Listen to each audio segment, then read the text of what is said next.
welcome viewers to this video on how to hold your core member accountable. My name is Maureen Donegan and I coordinate the CoSA BC program. I want to introduce to you the volunteers here today, Emily, Michael, and Francis, and Dan. These volunteers have generously offered to be part of a mock circle. They're experienced volunteers who know how to do it right, but are willing to assist in this video to help circles who struggle to hold their core member accountable. We're going to do our check-in just a little bit differently today. We're going to check in briefly on 2 points. One, how are you supporting your core member, and how are you holding them accountable? So, over to you. Hey Dan, nice to see you. It's been a busy week. I'm just really happy to see how you've been. You're always showing up. You're always doing what you need to do to get here on time. You never make excuses. I'm just really grateful that you're always here. Yeah, hi Jen, good to see you again. I think we just passed the 6-month anniversary, and it's great to be working with you. I know we've been working on your resume. We need to finish it. It's important that you get steady work, for your own benefit for that. So maybe at the end of the meeting we can do that. Be good. Hi again, Dan. Nice to be with you again. And I always come away thinking how much you want to be really a part of our CoSA and work with us as we want to work with you for good stability. So thank you for your efforts. It's nice to see you all, and thanks for your time and dedication to me and my journey. And I look forward to finishing nailing down the resumes stuff and whatever else we can speak about. But yeah, it's been a good week since we saw each other last, so yeah, thanks. Good. So thank you to the volunteers and to you, Dan, for sharing your thoughts on how you're supporting and holding Dan accountable. But I'm a little concerned I'm not hearing a lot about the accountability piece. I'm hearing great support for Dan. I'm hearing a real bond built between you, which is wonderful. But I'm not hearing specifics around accountability to do with Dan's sexuality and his risk factors. So I'm wondering if we just take a brief moment to go around just again in the circle and just to maybe focus on one factor or one piece of the accountability you're working on. Well, as far as I can see, Dan is really aware of his conditions. He knows what he's supposed to be doing. He knows where he's supposed to be going. He's really careful about where he's traveling. He avoids playgrounds like he's supposed to. He just seems really cautious and aware.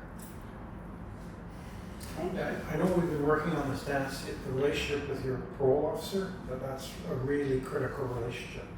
And I know there's been a bit of changes in staff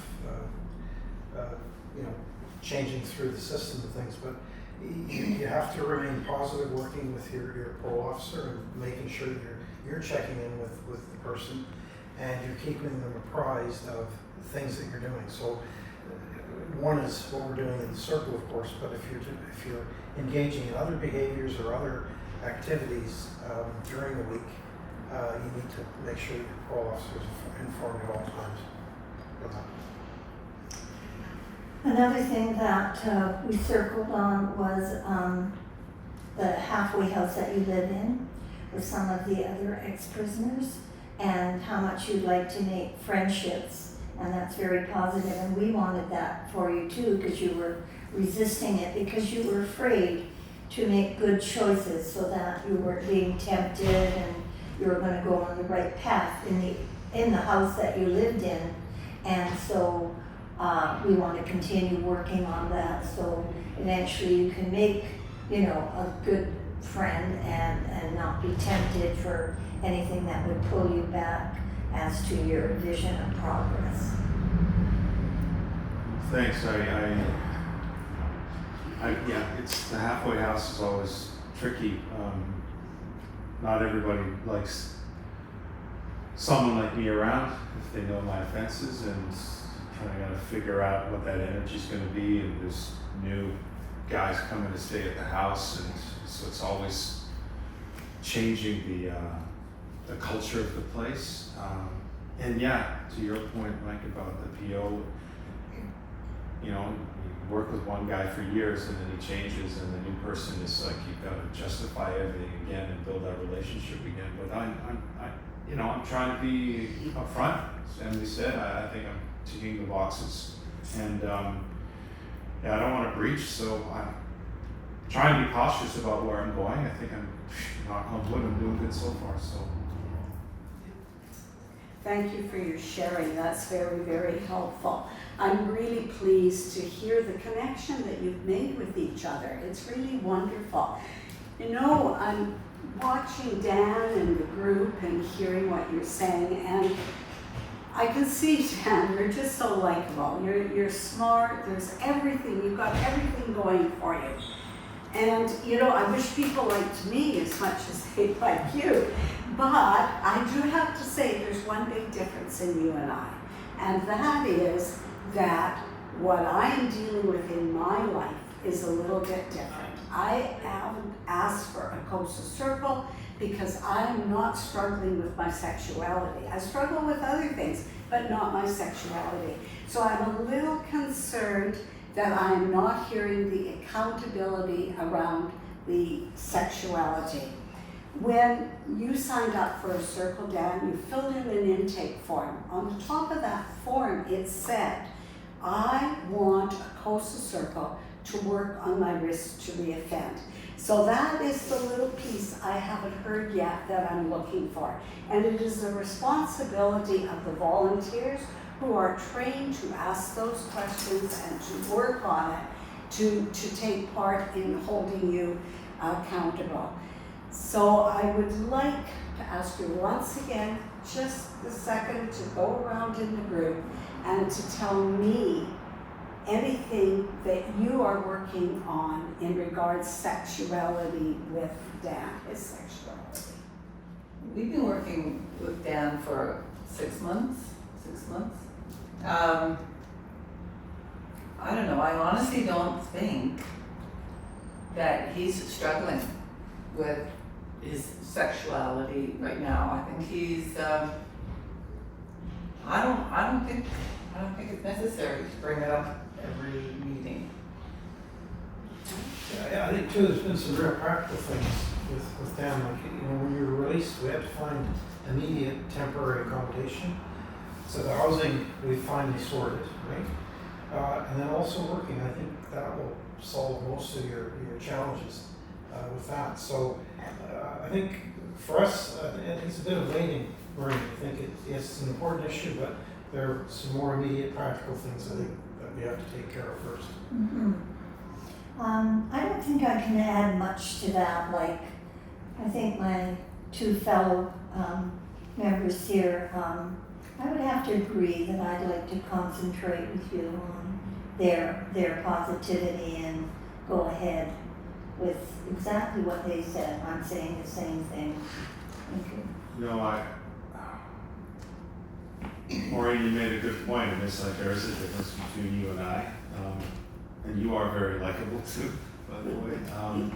But yeah, this circle exists because of me, because of my history, because of, I guess sexuality is the root of it. I know I asked for a CoSA circle, and to be honest, and it's not that I don't appreciate you two, but I just don't feel that comfortable speaking about sexuality to women, and quite frankly, it just hasn't really come up that much. So we don't, there seems to be important things on the agenda all the time for us to go through, as you said, and I think we're making great headway on that, and we just don't really need to talk, we just don't talk about it that much, so. So thank you very much for your input and your thoughts. It's really helping me to get a clear picture of maybe how we need to move forward with the circle. Talking about sexuality, especially deviant sexuality, is not an easy subject. It's a very, very difficult subject. I've often mentioned before that I have 5 brothers, and if I were to ask any one of those brothers what they're doing with their sexual desires and thoughts, I'm not sure what the rest of my life would look like. I probably wouldn't have such a good relationship with my brothers. But that's the culture of CoSA. That is why we're here. There's not other places that Dan can talk about that are safe places for him to talk about, and he shouldn't be talking about them at other places. So we need to be doing this here. The other thing I want to comment on is memory. Most of us, our sexual thoughts, our desires are based on our sexual experiences, our sexual memories. And for someone who has committed sexual crimes, such as Dan, the thoughts and desires he has related especially to memories of his offending, which are going to crop up, are not healthy. So he has to have a place that he can talk about. And you are it. You are the volunteers. And you have a responsibility to help him to rebuild his life and to keep the community safe. And so I'm not really hearing that in the same way. So I don't know if it will help for me to maybe ask Dan if he's willing and open. Is he able to do that? Are you there? And how are you thinking and feeling about this sexuality piece of CoSA? Thank you, Maureen, for this insight, and thank you to my volunteers. And yeah, it's I realize I need to open up more and to share more, and it's not that I don't trust you, I don't feel safe with you, I need to get past, I mean, I asked for the circle, that's why I'm here, I reached out for it, it's my choice, I wasn't mandated to do this, I wasn't programmed, I don't have to do it as part of my sentencing or my conditions, I want to be here and yeah, I need to open up and I need to speak about it more, so thank you for reminding me of that. That's great, and it's great to hear that you are willing and able to delve into past what caused the offending and how to move forward, and where are your thoughts today and what do you need to do to change your thinking around your sexuality. So that's really, really good news. So now I'm going to put it on the volunteers. It isn't easy. Are you up to the task? And it would be good to go around and to explain how you intend to and how you think you can do this. Support Dan in this way. Awkwardly. Good, honest answer. We need Yeah. to be honest. I guess one of the first things I will ask him about will be what his thoughts have been, and whether he's had any thoughts that have been inappropriate over the last week. What does he think about? Sorry, specifically with regards to his sexuality. I've got to be specific. Mm-hmm. Yeah, I think a couple things, Dan. I know when you disclosed early on when we first started the circle, you had raised things that really were quite jarring to hear about an incident with a babysitter. Effectively, you were raped. But you never used that word, and it struck me as being quite jarring that you wouldn't refer to it as exactly what it was. It was rape. And I think that's probably something we need to go back and kind of dig into a bit. The other thing too, just to emphasize, you know, this is, it can be uncomfortable talking about this, but realize that this group is in confidence. So what we discuss here stays here. And we're not comparing notes outside of the meetings for that. So I say that just as an assurance that what you disclose here stays here. It's not going back to your parole officer. We're not gossiping about it outside of the meetings. So hopefully that will be a bit more freeing for you as well. Yeah, I agree with Mike too. I think it would open up for me more of Dan and in what space you were in when it began, that sexual behavior that was not healthy. And maybe as all of us work through it with you and your memories, we can give little comments or you can ask advice, and maybe we can help to not erase the memories, but say that we've dealt with it and we're moving on into a healthy way. I'd love to see that happen, where we can share the memories with you and give some comments, hear your replies, and then move on to a healthier a lifestyle where if you do meet a bad circumstance in your life, maybe you'd feel more secure in handling it with a good approach. Yeah. These are all very helpful insights. If I'm going to put my money where my mouth is and move forward opening up about my sexuality, it's nice to know that it's not discussed outside of this room. And also, yeah, the word really, it just keeps repeating more when you said memories and yeah, about what happened when I was young. And yeah, I guess we really need to get into my memories that are specifically associated with sexuality, and just to continue knowing that I'm safe, in a safe place to discuss those, and with your help, hopefully I can go back in time and we can start peeling away some of those layers. Thank you. I'd like to just make a couple of comments on what I've heard. Confidentiality is very important. I just want to also note that unless you were to share something that would be of harm to yourself or somebody else, everything that happens or is said in CoSA is confidential. But just to make that little add-in to it. The other thing I want to note, and I want to say to the volunteers specifically, I've been doing this a long time, and one of the things I do notice very specifically, the core members are often not the ones who have trouble sharing about their sexuality. I sit in circles and I watch the core member start to say something that might be very upsetting or very deep, and sometimes even dark, and he will look at the circle to see if everyone's comfortable. And he usually focuses on the one person in the circle that he thinks might not be comfortable.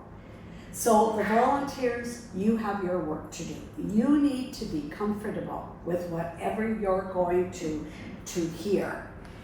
And so those are my final thoughts. I would like to say one other thing to you, and I think it's a really, really important thing, Dan, is there is only one reason why these volunteers, why we're all here.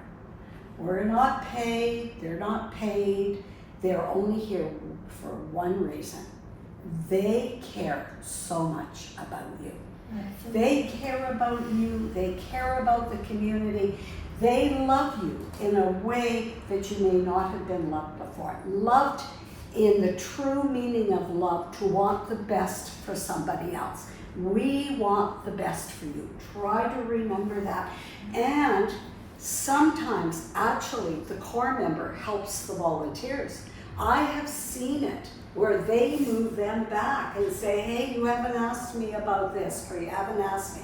You're a bright and you're a smart guy. Let's help the volunteers to do the job.